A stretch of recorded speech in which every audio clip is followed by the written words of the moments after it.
जय जगन्नाथ सांग माने श्वेता किचन को स्वागत।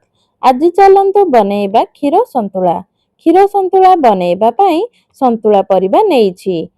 बाइगण, देसी आलू, झटा, गाजर, मक्का, बोइतालू काटिकी धोई देइछि। से सब को गोटे प्रेशर कुकर रे देई देबा। तापरे पानी अल्प देई लीड को बंद करी गोटे हुइसिल देबा।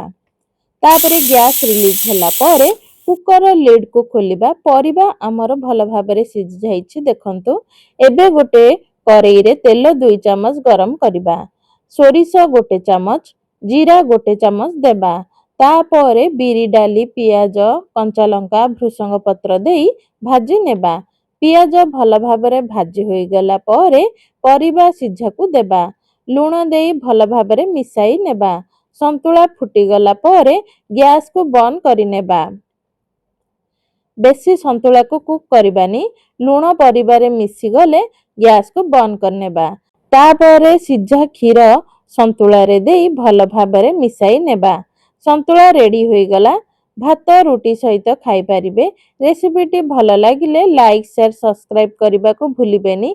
फेसबुक रे देखुथिले फॉलो करि नेबे। रहुछि धन्यवाद।